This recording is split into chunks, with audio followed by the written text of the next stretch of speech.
Salam sejahtera bagi kita sekalian. Selamat pagi dan selamat kita akan sama-sama mendengarkan, merenungkan firman Tuhan. Ya, tadi sudah diperkenalkan nama saya Deina Turangan. Kami dari Manado, tepatnya dari Kecamatan Langowan di Kabupaten Minahasa. Pertemuan yang indah dengan Bapak Gembala untuk pertama kali, dan juga kami boleh tahu bagaimana pelayanan hamba Tuhan di sini, dan kami juga boleh mengambil teladan lewat kesaksian-kesaksian hidup yang mereka boleh sampaikan pada pertemuan dengan kami. Puji Tuhan Bapak Ibu Saudara dalam Tuhan Yesus. Kemarin saya terima WA, ternyata ada tema Tuhan yang membebaskan. Dan jujur saya katakan Bapak Ibu, ketika itu saya juga sempat berpikir ini mau ganti khotbah atau tidak, karena hari Jumat saya juga di WA dari Gembala Dora Ministry untuk pelayanan tadi malam. Jadi sebelum ini kami juga tadi malam ada melayani, tadi juga ada pelayanan di Kenjeran. Ini adalah pelayanan ketiga selama di Surabaya, dan saya harus mempersiapkan dalam waktu yang singkat. Tetapi dalam keterbatasan saya sebagai manusia, Bapak Ibu, saya percaya kuasa Tuhan tidak terbatas. Amin. Kita sudah menikmati hadirat Tuhan, dan kiranya lewat pemberitaan firman Tuhan ini juga kita akan sama-sama menikmati hadirat Tuhan. Saya beri judul dan mengambil tema tadi, Tuhan yang membebaskan. Judulnya adalah Merdeka dari Kekhawatiran. Puji Tuhan. Mari kita mulai dari Matius 16 ayat 5. Nanti perkenalan selanjutnya di suami ketika bersaksi. Bapak Ibu, kita perhatikan Matius 16 ayat 5. Saya akan bacakan. Pada waktu murid-murid Yesus menyeberang danau, mereka lupa membawa roti. Ayat 6. Yesus berkata kepada mereka, berjaga-jagalah dan waspadalah terhadap ragi orang Farisi dan Saduki. Ayat 7. Maka mereka berpikir-pikir, dan seorang berkata kepada yang lain, itu dikatakannya karena kita tidak membawa roti. Ayat 8. Dan ketika Yesus mengetahui apa yang mereka perbincangkan, dia berkata, mengapa kamu memperbincangkan soal tidak ada roti? Hai orang-orang yang kurang percaya. 9. Belum juga kamu mengerti? Tidak kamu ingat lagi akan 5 roti untuk 5.000 orang itu, dan berapa bakul roti kamu kumpulkan kemudian? Ada berapa Bapak Ibu? 12 bakul. Selanjutnya Matius 16 ayat 10. Ataupun akan 7 roti untuk 4.000 orang itu, dan berapa bakul kamu kumpulkan kemudian? 7 bakul. Ayat 11. Bagaimana mungkin kamu tidak mengerti bahwa bukan roti yang kumaksudkan? Aku berkata kepadamu, waspada terhadap ragi orang Farisi dan Saduki. Kalau kita sampai di situ dan kita melihat ayat yang ke-12, ini akhirnya mereka mengerti ya Bapak Ibu. Ketika itu barulah mereka mengerti bahwa bukan maksudnya supaya mereka waspada terhadap ragi roti, melainkan terhadap ajaran Farisi dan Saduki. Puji Tuhan. Saudara di dalam Tuhan Yesus Kristus, yang tidak membuat kita merdeka atau belum membuat kita merdeka dalam gambaran firman Tuhan yang sudah kita baca saat ini adalah soal kekhawatiran. Ya, soal kekhawatiran. Nah, yang pertama saya ingin sampaikan kebenaran firman Tuhan. Kalau kita melihat kejadian yang sama dalam Markus 8 ayat 14, Di sana disampaikan Bapak Ibu, kemudian ternyata mereka, murid-murid Yesus, lupa membawa roti. Sebenarnya sama dengan apa yang dicatat oleh Matius tadi. Tetapi Markus bilang hanya sebuah saja yang ada pada mereka dalam perahu. Ternyata mereka ada kok bawa, cuma satu. Menurut yang dicatat oleh firman Tuhan tadi, hanya sebuah. Dan ini yang kemudian menggelitik saya Bapak Ibu, karena 5 roti itu 5.000 orang laki-laki yang makan. Benar ya? Belum terhitung wanita dan anak-anak. 7 roti untuk 4.000. Sama, belum terhitung wanita dan anak-anak. Kalikan sendiri. 1 roti yang mereka bawa, masakan tidak cukup untuk 12 orang, saudara. Ya, benar tidak? Mereka lupa akan kejadian-kejadian mujizat yang Tuhan nyatakan, Tuhan buat, yang sudah mereka saksikan, ya. Jadi hal yang pertama yang membuat kadangkala kita belum merdeka dari hal kekhawatiran, karena ada satu dibilang tidak ada.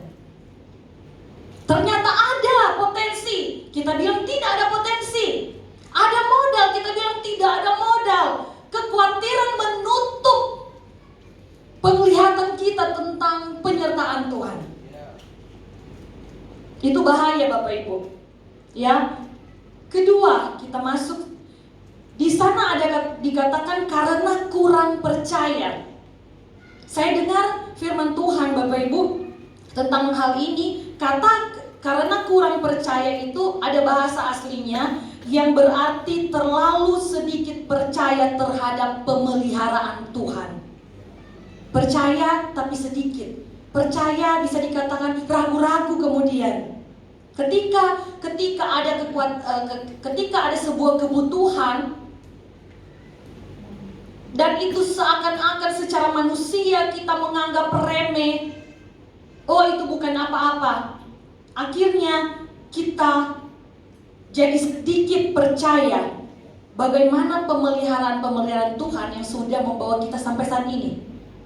Ya saudara, sama seperti murid-murid. Kalau kita kemudian buka sebelum kejadian ini, ada tadi yang 5.000 itu, ada yang 4.000, ada mujizat-mujizat yang lain yang mereka sendiri saksikan, mereka sendiri alami, dan mereka menjadi bahagian peristiwa yang luar biasa itu. Mereka lupa akan pemeliharaan Tuhan. Saudara, di dalam Tuhan Yesus Kristus, yang ketiga yang membuat kita belum merdeka dengan kekhawatiran kita sendiri, di sana ada dikatakan ada ragi, ya, ada ragi. Ragi ternyata bahasa aslinya, saya tidak pandai bahasa asli Bapak Ibu. Itu saya dengar dari khotbah orang lain bahwa ragi dipakai kata yang artinya kerusakan mental dan moral. Kerusakan mental dan moral. Jadi pikiran murid-murid Yesus, saya simpulkan hanya kepada perkara-perkara atau kehidupan jasmani, roti, perkara dunia, perkara jasmani. Sedangkan Tuhan mau mereka berpikir tentang kehidupan rohani, tentang ajaran itu tadi. Bagaimana Tuhan bilang untuk berhati-hati. Kehidupan yang rohani yang harus diperhatikan. Saudaraku di dalam Tuhan Yesus Kristus, banyak orang sekarang jatuh karena dosa akan makanan. Bahkan saya sering bilang sama teman-teman pelayanan hamba Tuhan, gembala sidang, hati-hati dengan makanan. Karena apa saudara? Mental itu akan menjadi gampangan karena makanan. Jadi akan gampang jatuh dalam dosa. Dosa Adam dan Hawa, dosa pertama. Saya sering kasih ingat sama gembala-gembala teman-teman saya. Dosa pertama itu apa? Makanan. Ya Bapak Ibu, karena ingin makan, ya. Kemudian moral yang sembarangan, artinya apa? Tidak menghargai nilai. Ini bicara tentang Adam, ya. Esau dan Yakub contohnya. Esau tidak menghargai nilai dari hak kesulungan. Dia pandang enteng, cuman gara-gara Brenebon dari mana ada, oh tidak sudah.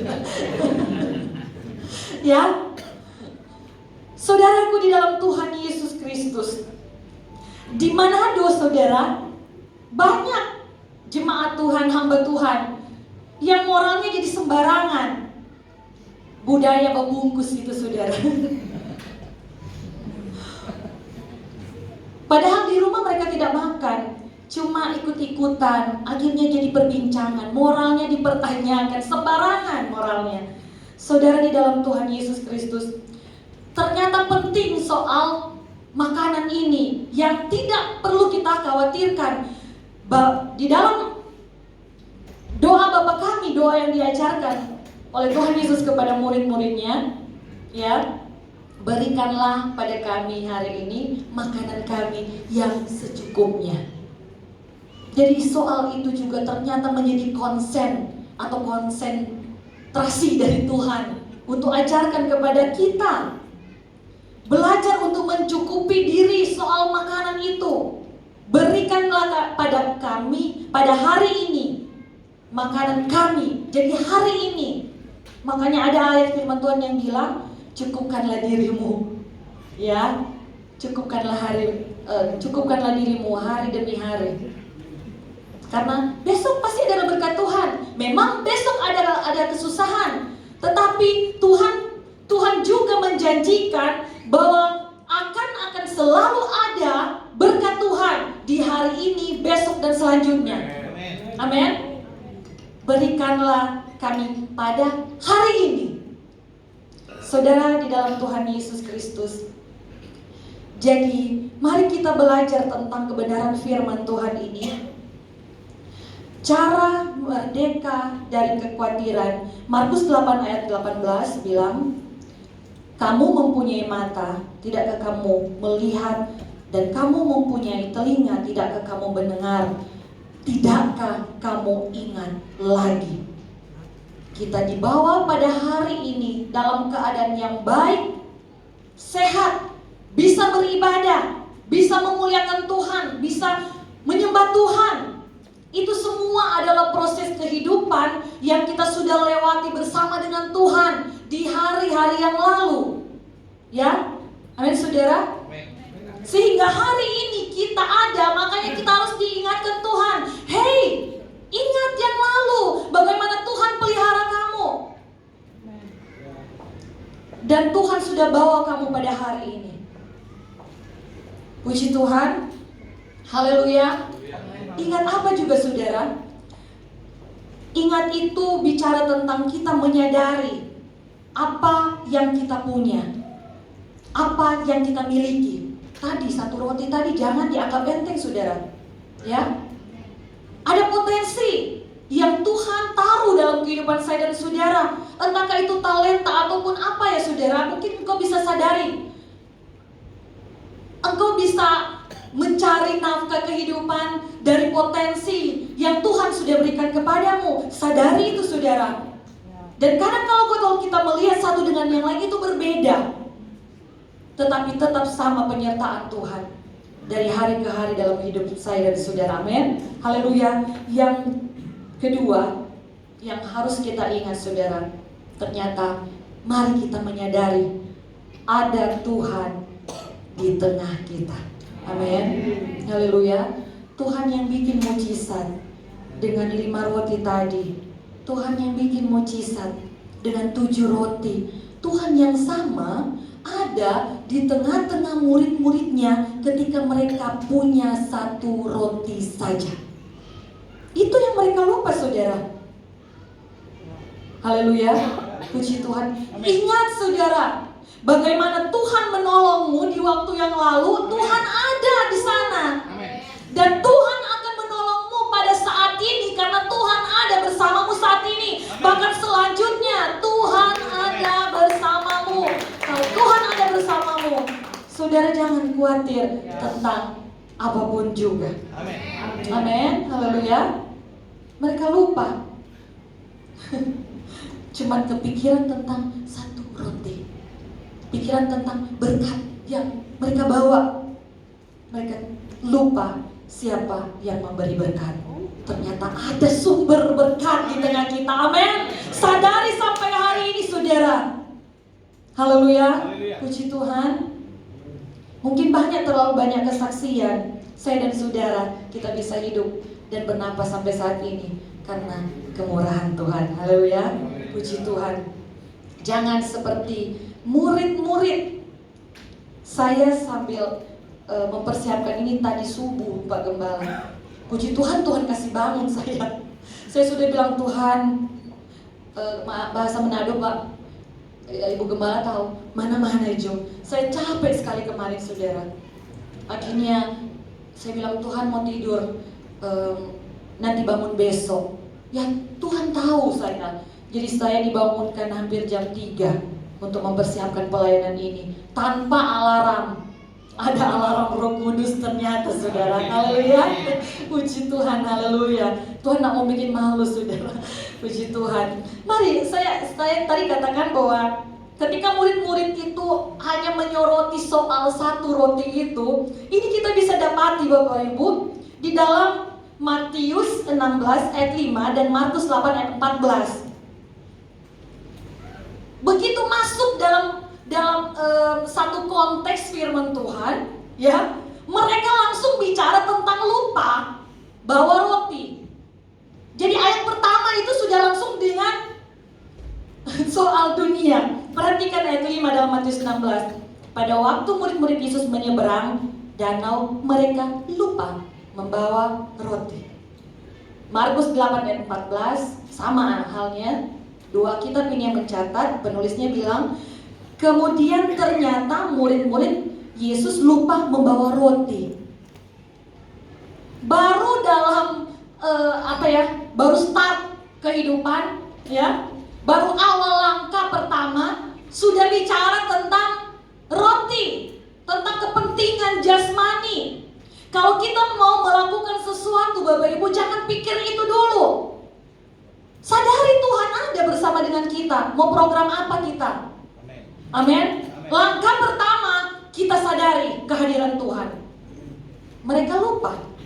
Bukan lupa bahwa roti sebenarnya ternyata ada. Mereka lupa bahwa Tuhan. Maksudnya lupa menyadari kehadiran Tuhan. Saudara di dalam Tuhan Yesus Kristus. Nah itulah saudara, bahwa kita sebenarnya harus merdeka dari kekhawatiran. Dalam konteks ini kita bicara tentang makanan, kebutuhan jasmani. Bukankah bangsa Israel itu dapat hukuman Tuhan gara-gara roti, gara-gara makanan? Amin saudara. Haleluya. Puji Tuhan. Jadi mari kita merdeka dari kekhawatiran tentang hal-hal jasmani. Merdeka. Oh masih belum kuat. Merdeka. Kayaknya tadi tidak sarapan ya. Sekali lagi. Merdeka. Haleluya, puji Tuhan. Tuhan Yesus memberkati. Saya kembalikan kepada Bapak Gembala. Puji Tuhan. Tepuk tangan dulu dong. Haleluya. Ya, silakan. Puji Tuhan. Jangan sampai lupa Tuhan ada. Amin. Amin.